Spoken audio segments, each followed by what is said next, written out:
আল্লাহ পাক হযরতে আদমকে ডাক দেন, ইয়া আদম আম্বিউহুম বিআসমাইহিম, হে আদম এরা তো পারল না, তুমি নামগুলো বলে দাও। তাফসীরের কিতাব খুলে দেখুন, ফাসাম্মা কুল্লা শাইইন বিইসমিহি ওয়া যিকরি হিকমাতিহি আল্লাতী খুলিকা লাহা। হযরতে আদমকে বলতে দেরি হয়, হযরতে আদম শুধু নাম নয়, প্রত্যেকটা বস্তু কত প্রকার ও কি কি, কোন বস্তুটা দিয়া কি কি কাজ না হয় এক বৈঠকের মধ্যে সবগুলো শোনাই দিলেন। তাফসীরের কিতাবে আসে শুধু শোনান নাই, কখনো আদম আরবি ভাষায় বলেন, কখনো ইংরেজি ভাষায় বলেন, কখনো হিন্দি ভাষায় বলেন, কখনো ফার্সি ভাষায় বলেন, কখনো উর্দু ভাষায় বলেন, কখনো আবার আমার মাতৃভাষা বাংলা ভাষায় বলেন। প্রত্যেকটা বস্তুর নাম কখনো আরবিতে, কখনো ইংরেজিতে, কখনো ফার্সিতে, কখনো উর্দুতে, কখনো বাংলায়, কখনো হিন্দিতে, এক একবার এক একটা ভাষা তিনি ব্যবহার করেন। সবগুলোর নাম আল্লাহর আদালতে, আল্লাহর ক্লাসের মধ্যে হযরতে আদম কিয়ামত পর্যন্ত আদমের সন্তান যারা যেই ভাষা ব্যবহার করবে সমস্ত ভাষাগুলো আল্লাহর আদালতে আদম আলাইহিস সালাম একই বৈঠকের মধ্যে আল্লাহর কাছে শোনাই দিলেন। দুইখানা আয়াত তেলাওয়াত করেছে, একটা হলো ইনসাফ সম্পর্কে, আরেকটা হলো 21শে ফেব্রুয়ারি আমি কি তোমায় ভুলিতে পারি। এই যে ভাষা জন্য যারা শাহাদত বরণ করেছেন আন্তর্জাতিক মাতৃভাষা দিন, কোরআনুল কারীমের সূরা আর রুমের যে 22 নম্বর আয়াত আমি তেলাওয়াত করেছি, ওখানে আল্লাহ তাআলা মাতৃভাষা দিবস সম্পর্কে আলোচনা করেছেন। কিন্তু আমরা যেভাবে মাতৃভাষা দিবস পালন করি আল্লাহ এভাবে বলেন, আল্লাহ বলেন এটা আমার একটি অন্যতম কুদরতি নিদর্শন। অমিন আয়াতিহি খালকুস সামাওয়াতি ওয়াল আরদ, আসমান আর জমিনের সৃষ্টি এটা আল্লাহর একটি কুদরতি নিদর্শন। অনেকগুলো এখানে সূরা আর রুমের 20 নম্বর আয়াত থেকে নিয়ে 25 নম্বর আয়াত পর্যন্ত 6খানা আয়াত, এই সবগুলোর মধ্যে আল্লাহ এক একটা কুদরতি নিদর্শনের আলোচনা করেছেন। তার মধ্যে আমাদের যে মাতৃভাষা বাংলা এই বিষয়ে আলোচনা আছে, 21শে ফেব্রুয়ারির আলোচনা আছে। সুবহানাল্লাহ বলবেন না? আমরা সাধারণত মনে করি যে ভাষা দিবস, বিজয় দিবস, স্বাধীনতা দিবস, ভ্যালেন্টাইন্স দিবস, 31 দিবস, নাইট দিবস, এগুলো সম্পর্কে মনে হয় কোরআনে কোনো দিক নির্দেশনা নাই। আর যদি তাই না থাকে তাহলে কোরআন কমপ্লিটলি জীবন বিধান হলো কেমন করে? আল্লাহ তো বলছেন যে ফিহি তিবিয়ানুল লিকুল্লি শাই, সব বিষয়ের সমাধান কোরআনে আছে। আমার বিজয় দিবস না থাকলে কোরআন কমপ্লিটলি হলো কেমন? আমার স্বাধীনতা দিবস যদি না থাকে তাহলে কোরআন কমপ্লিটলি জীবন বিধান হলো কেমন? আমার মাতৃভাষা দিবস যদি না থাকে তাহলে কোরআন কমপ্লিটলি জীবন বিধান হলো কেমন? এই সূরা রুমের 22 নম্বর আয়াত আমার মাতৃভাষা দিবস নিয়ে আলোচনা করছে। সুবহানাল্লাহ। ওয়ামিন আয়াতিহি, যেহেতু বিস্তারিত আলোচনার সময় নাই তর্জমাটা অন্তত পক্ষে বলি। খালকুস সামাওয়াতি ওয়াল আরদ, আল্লাহ পাকের কুদরতের অন্যতম নিদর্শন হলো আসমান আর জমিনের সৃষ্টি। গোটা আসমান আল্লাহ বানাইছে। বলুন তো দেখি আসমানের মধ্যে কোথাও কোনো পিলার আছে, কোনো খাম্বা আছে? পারবে কেউ এই জাতীয় সামিয়ানা বানাইতে? এখানে কয়টা লাগাইছে দেখেন। খাম্বার জন্য মানুষ দেখা যায়, পিলারের জন্য খুঁটির জন্য মানুষ দেখা যায়, অথচ সামান্য একটু প্যান্ডেল বানায়। আর আল্লাহ এত বড় প্যান্ডেল বানাইছে, কোথাও একটা পিলারও নাই। আছে? ছোটবেলা আমরা মনে করতাম, আপনারা কি করতেন জানি না, যে মনে হয় আসমানটা ওই গ্রামে লেগে গেছে। এটা ধরার জন্য কয়েকজন বন্ধু বান্ধব মিলে যে আসমানটা শুয়ে আসি চলো। এখন যেই ধরতে যায় দিকে আসমান কেন যেন উপরের দিকে উঠা যায়, যতই আগায় ততই আসমান উপরের দিকে উঠে। বোঝা গেল এই বিশাল আসমান আল্লাহ বানাইছেন, কোনো রকমের কোনো পিলার নাই, খুঁটি নাই। ওয়াল আরদ, জমিন বানাইছেন আল্লাহ পানির মতো। ওয়াজআলনা মিনাল মাই কুল্লা শাইইন হাই আফালা ইউমিন, গোটা পৃথিবীতে শুধু পানি আর পানি। এই পানির মধ্যে মাটির আবিষ্কার করছেন কে? সাধারণত পুকুর এরপরে নদী নালা যদি ভরাট করা হয় দেখবেন ওখানে চলাফেরা করা যায় না, নরম হয়, পা নিচের দিকে চলে যায়। তো এই জন্যে এই জমিন মানুষ চলাচলের উপযুক্ত ছিল না। এই জন্য আলাম নাজআলিল আরদা মিহাদা ওয়াল জিবালা আওতাদা, পাহাড়গুলোকে আল্লাহ তাআলা আওতাদ হিসাবে, প্যারাক হিসাবে, জমিন যেন নড়াচড়া না করে এই জন্য আল্লাহ পাহাড় সৃষ্টি করেছে। আল্লাহ বলেন খালকুস সামাওয়াতি ওয়াল আরদ, আসমান আর জমিনের সৃষ্টির মধ্যে তোমাদের জন্য অনেকগুলো কুদরতি নিদর্শন রয়েছে। 2 নাম্বার ওয়াখতিলাফু আলসিনাতিকুম ওয়া আলওয়ানিকুম, এই যে ভাষার পরিবর্তন। আমরা বাংলা ভাষায় কথা বলি, তাই না? বাংলা ভাষায় কথা বলার জন্য কি আমার স্কুলে ভর্তি হতে হয়? বলেন, কোনো স্কুলে ভর্তি হয় তাই না, কোনো কোর্স কমপ্লিট করা লাগে না। আরবেরা আরবি ভাষায় কথা বলে, আমেরিকানরা ইংলিশ ভাষায় কথা বলে, ইন্ডিয়ানরা হিন্দি ভাষায় কথা বলে, পাকিস্তানিরা উর্দু ভাষায় কথা বলে। এই যে ভাষার পরিবর্তন, আল্লাহ বলেন এটাও আমার কুদরতি নিদর্শন। আমি যদি আপনাদের আরেকটু গোড়াতে তথ্য দিই, ওলামায়ে কেরাম তো অধিকাংশ আর স্টেজে তো সব বড় বড় ওলামায়ে কেরাম, তাফসীরের কিতাবের মধ্যে আসে আল্লাহ পাক হযরতে আদম আলা নবিয়িনা ওয়া আলাইহিস সালাতু ওয়াস সালামকে যখন বানানোর ইচ্ছা করলেন, ইন্নী জাইলুন ফিল আরদি খলিফা, ফেরেশতারা ভেটো দিয়েছে, আতাজআলু ফিহা মান ইউফসিদু ফিহা ওয়া ইয়াসফিকুদ দিমা ওয়া নাহনু নুসাব্বিহু বিহামদিকা ওয়া নুকদ্দিসু লাক। আল্লাহ কি জন্য এই জাতি বানাবেন? এরা কেউ আওয়ামী লীগ করবে, কেউ বিএনপি করবে, কেউ জাতি পার্টি করবে, আর দলে দলে মারামারি করবে। এদের মধ্যে রাজনৈতিকভাবে কুন্দল থাকবে, মারামারি থাকবে, হিংসা থাকবে, রেষারেষি থাকবে। ফেরেশতারা দিল এই ভেটো যে বানায় না, আমরাই তো তাসবিহ তাহলিলের জন্য যথেষ্ট। নাহনু নুসাব্বিহু বিহামদিকা ওয়া নুকদ্দিসু লাক। আল্লাহ পাক তখন শর্টকাট জবাব দিয়েছিলেন, ইন্নী আ'লামু মা লা তা'লাম, আমি যা জানি তোমরা তা জানো। এটা বলছিল প্রকাশ, আর ভিতরে ভিতরে ফেরেশতারা আরেকটা জিনিস গোপন করছিল। এটাও তাফসীরের কিতাবে আসে, লা ইয়াখলুকা রাব্বুনা খালকান আকরামা আলাইহি মিন্না ওয়ালা আ'লাম। যাক, আল্লাহ যদি বানায়, যে জাতিকে বানাবে এ আমাদের চেয়ে বেশি শিক্ষিত হবে না, আমাদের চেয়ে বেশি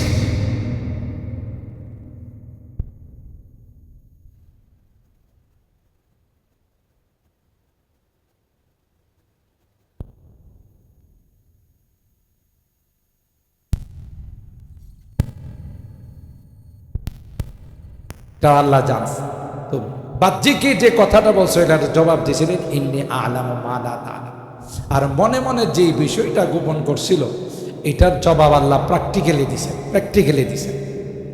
ওয়া আল্লামা আদম আল আসমাআ কুল্লাহা সুম্মা আরাদাহুম আলাল মালায়েকা। আল্লাহ এক সবকের মধ্যে, এক ক্লাসের মধ্যে আদম এবং ফেরেশতা সবাইকে প্রত্যেকটা আল আসমাআ কুল্লাহা, সমস্ত বস্তুর নাম আল্লাহ শিখাইছে। শিখানোর পর ফেরেশতাদেরকে আল্লাহ বলেন আম্বিউনি বি আসমা ইহাউলা ইন কুনতুম সাদিকিন। তোমরা তো পণ্ডিতি করছিলা, তোমরা অনেক বেশি জানো, দেখা যাবে আজকে ক্লাসের মধ্যে কে 1 নাম্বার হয়। সুবহানাল্লাহ, এই হলো ধরছেন আল্লাহ, আম্বিউনি বি আসমা ইহাউলা ইন কুনতুম সাদিকিন। এখন ফেরেশতারা কিচ্ছু কইতে পারে না, একটা পর্যায়ে সারেন্ডার করছে আর বলছে কালু সুবহানাকা লা ইলমা লানা ইল্লা মা আল্লামতানা ইন্নাকা আনতাল আলিমুল হাকিম। আল্লাহ কি যে শিখাইছো মনে নাই, ভুলে গেছি। আল্লাহ কয় তোমরা না অনেক পণ্ডিতি করছিল, অনেক জানো। আর এই ক্লাসে একজন মাত্র ছাত্র ছিল, এটা নূরের না, এটা মাটির ছিল। কে বলেন? কে? আল্লাহ পাক হযরতে আদমকে ডাক, ইয়া আদম আম্বিউহুম বিআসমাইহিম। হে আদম, এরা তো পারল না, তুমি নামগুলো বলে দাও। তাফসীরের কিতাব খুলে দেখুন, ফাসাম্মা কুল্লা শাইইন বিইসমিহি ওয়া যিকরি হিকমাতিহি আল্লাতী খুলিকা লাহা। হযরতে আদমকে বলতে দেরি হয়, হযরতে আদম শুধু নাম নয়, প্রত্যেকটা বস্তু কত প্রকার ও কি কি কোন বস্তুটা দিয়া কি কি কাজ না হয় এক বৈঠকের মধ্যে সবগুলো শোনাই দিলেন। তাফসীরের কিতাবে আসে শুধু শোনান নাই, কখনো আদম আরবি ভাষায় বলেন, কখনো ইংরেজি ভাষায় বলেন, কখনো হিন্দি ভাষায় বলেন, কখনো ফার্সি ভাষায় বলেন, কখনো উর্দু ভাষায় বলেন, কখনো আবার আমার মাতৃভাষা বাংলা ভাষায় বলেন। প্রত্যেকটা বস্তুর নাম কখনো আরবিতে, কখনো ইংরেজিতে, কখনো ফার্সিতে, কখনো উর্দুতে, কখনো বাংলায়, কখনো হিন্দিতে, এক একবার এক একটা ভাষা তিনি ব্যবহার করেন। সবগুলোর নাম আল্লাহর আদালতে, আল্লাহর ক্লাসের মধ্যে হযরতে আদম কিয়ামত পর্যন্ত আদমের সন্তান যারা যেই ভাষা ব্যবহার করবে সমস্ত ভাষাগুলো আল্লাহর আদালতে আদম আলাইহিস সালাম একই বৈঠকের মধ্যে আল্লাহর কাছে শোনাই দিলেন। এবার বুঝতে পারছেন ভাষা কই থেকে আইছে? বোঝা গেল ভাষা কাহারও বানানো নয়, এটা আল্লাহ প্রদত্ত নিয়ামত।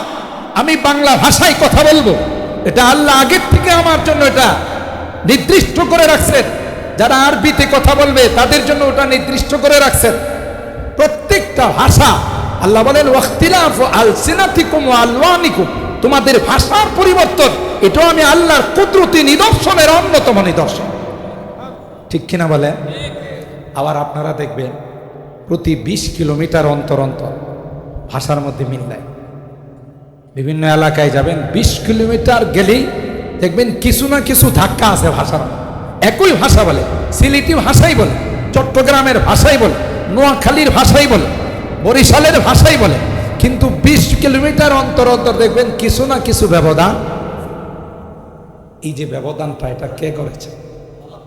ইখতিলাফু আলসিনাতিকুম, তোমাদের ভাষার পরিবর্তন, এক একজনে এক এক ভাষায় কথা বলো, এটাও আমি আল্লাহর কুদরতি নিদর্শনের অন্যতম নিদর্শন। ঠিক কিনা বলেন? ওয়া আলওয়ানিকুম, তোমাদের রঙের পরিবর্তন, কেউ শ্বেতাং, কেউ কৃষ্ণাং, কেউ সুন্দর, কেউ কালো, কেউ লম্বা, কেউ খাটো। এই যে পরিবর্তন এটাও কার পক্ষ থেকে? আল্লাহর পক্ষ। তাহলে আমরা দুনিয়াতে আসার পরপরই বাংলা ভাষায় কথা বলি, বুঝে গেল এটা আল্লাহ প্রদত্ত নিয়ামত, এটা আমাদের জন্য আল্লাহ আগের থেকে বাজেট করে রেখেছে। ঠিক কিনা বলেন?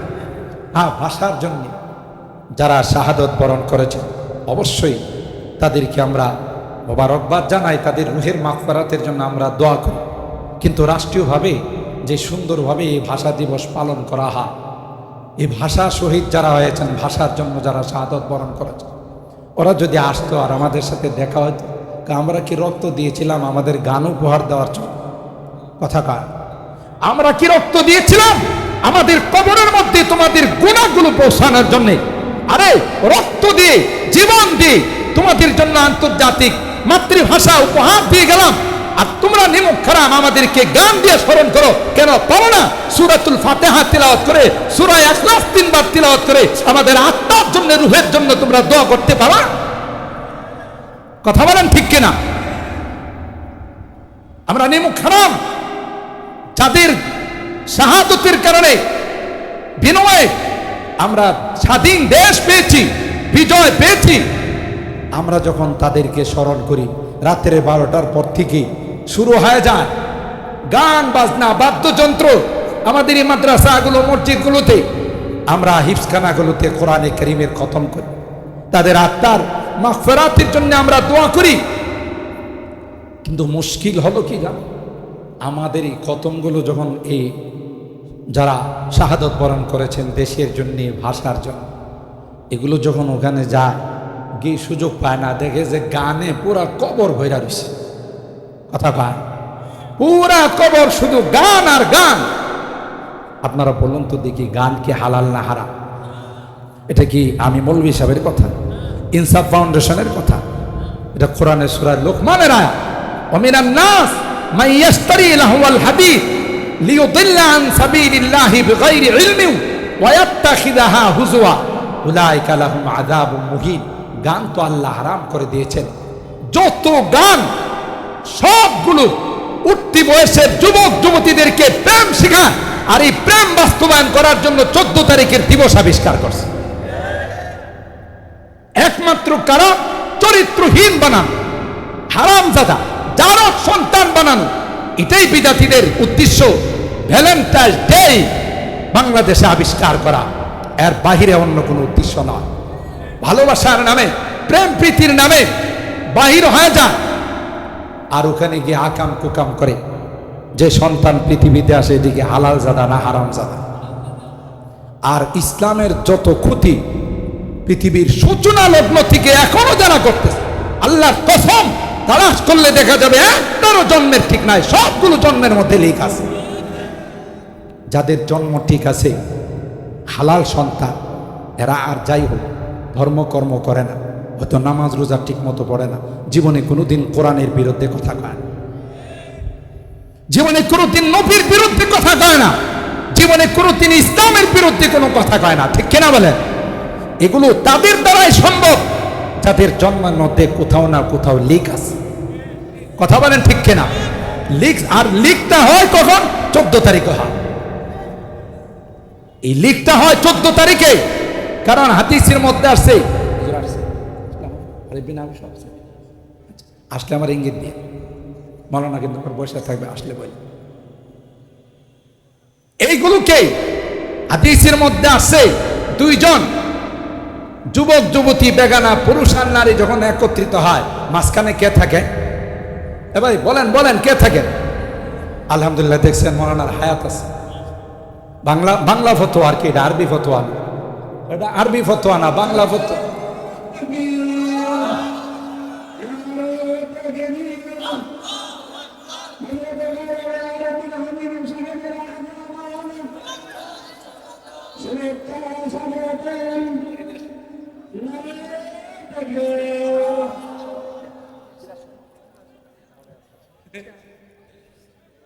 একটা চেয়ার দেন, চেয়ার দেন, একটা চেয়ার নিয়ে আসেন। আমি শেষ করে বলে আমি আপনার কথা জিজ্ঞাসা করতে, এটা বাংলা ফতোয়া, ঠিক না? আলোচনা করলে কেউ যদি উপস্থিত হয়ে যায়, এর হায়াত আছে, বোঝা গেল মুফতি সাহেবের হায়াত আছে। কথা কয় আল্লাহ আসলে হায়াতের মধ্যে বরকত দান করেন, এলিমে আমলে আল্লাহ তাআলা বরকত দান করেন। মাশাআল্লাহ। ও ভাই, আমার কথা এখানে শেষ। আমি বলছি যে মুফতি সাহেব আসলেই আমি আমার বয়ানের ইতিটা। সম্মানিত সুধী, এই যুবক, তোমাদের উদ্দেশ্যে বলতেছি, আমরা বিরাট জাতি, আমরা তাদের মতো বংশহারা নয়। তাদের যে কোনো কালচারে আমাদেরকে নিমজ্জিত হলে চলবে না। ঠিক কিনা বলেন? আমরা ছাগলের 3 নাম্বার বাচ্চা নয়, আমরা বীরের জাতি, আমরা মুসলমান। আমাদের চরিত্রহীন করার জন্য এই 31 নাইটের আবিষ্কার করা হয়েছে, ভ্যালেন্টাইন ডের আবিষ্কার করা হয়েছে। ঠিক কিনা বলেন? এই জন্য আমাদেরকে সতর্ক থাকতে হবে, কোনোভাবেই যেন আমাদের চরিত্র হনন করতে না পারে, আমাদের জীবন যেন শেষ করতে না পারে। শেষ কথা, সূরা আনবিয়ার যে আয়াতখানা আমি তেলাওয়াত করেছিলাম, ওয়ানাদাউল মাওয়াজিনাল কিসতা লিয়াউমিল কিয়ামা ওয়ালা তুযলামু নাফসুন শাইআ। এই দেশের পট পরিবর্তন হওয়ার সবচাইতে বড় কারণ হলো জুলুমের চতুর্দিকে ছেয়ে গিয়েছিল। কথা বলেন ঠিক কিনা? শুধু জুলুম আর জুলুম ছিল। এই জন্যে আমার এই সন্তানরা, কচিকাঁচা সন্তানগুলো, অল্প বয়সের স্কুলের স্টুডেন্ট, ছাত্র জনতা মিলে আর আল্লাহর আরশের মধ্যে এই জুলুমের ধাক্কা যখন লেগেছে, বদদুয়া ধাক্কা যখন লেগেছে, আল্লাহ তাআলা আসমান থেকে ফয়সালা করে দিয়েছেন। ঠিক কিনা বলেন? একথা সব সময় মনে রাখতে হবে। যে কোনো কিছু অর্জন হবে, এটা নিজের বাহুবলে হয়েছে, এটা কোনোদিন চিন্তা করবেন না। স্বাধীনতা আমাদের বাহুবলে আসে নাই, এটা আল্লাহ প্রদত্ত নিয়ামত, আল্লাহর বিশেষ অনুদান। ঠিক কিনা বলেন? নতুন স্বাধীনতা আল্লাহর বিশেষ রহমত, আল্লাহর বিশেষ অনুগ্রহ, অনুদানে আমাদের মধ্যে আসছে। তাই আজকের এই ইনসাফ ফাউন্ডেশন, যে আমরা এই নামের ওসিলায় আমরা মনে করব ইনশাআল্লাহ, আশাবাদী যে আল্লাহ তাআলা যে উদ্দেশ্যে আমাদেরকে নতুন নিয়ামত দিয়েছেন, নতুন স্বাধীনতার নিয়ামত দিয়েছেন, অবশ্যই এর পিছনে যাদের অবদান, যারা শাহাদত বরণ করেছেন, রক্ত দিয়েছেন, সব সময় তাদের রুহের মাগফিরাতের জন্য আমরা দোয়া করব। যারা অসুস্থ তাদের সুস্থতার জন্য দোয়া করব। পাশাপাশি এটা ভুলে গেলে চলবে না, কখনো যেন আর এই জুলুমের রাজত্ব এই দেশে কায়েম না হয়। ইনসাফ ভিত্তিক যেন এই রাষ্ট্রের মধ্যে সবকিছু চলে, এবং আমরা দোয়া করব, দাবিও জানাবো, চেষ্টাও করব যে এটা কোনোদিন সম্ভব না যতদিন পর্যন্ত কোরআনী শাসনে দেশে কায়েম না হবে। কোরআনী শাসন আসবে, জান্নাতি হাওয়া বিরাজ করবে। কোরআনী শাসন আসবে, ইনসাফ ভিত্তিক রাষ্ট্র পরিচালনা হবে। আর কোরআনী শাসন ছাড়া মানব রচিত তন্ত্র মন্ত্রের দ্বারা কোনোদিন ইনসাফ আসতে পারে না, কোনোদিন ন্যায় বিচার প্রতিষ্ঠা হতে পারে না। কথা বলেন ঠিক কিনা? আল্লাহ রাব্বুল আলামিন আমাদের সকলকে এর পিছনে দোয়া, মেহনত সব কিছু চালিয়ে যাওয়ার তৌফিক দান করুন। আমিন। ওয়া আখিরু দাওয়ানা আনিল হামদুলিল্লাহি রাব্বিল আলামিন।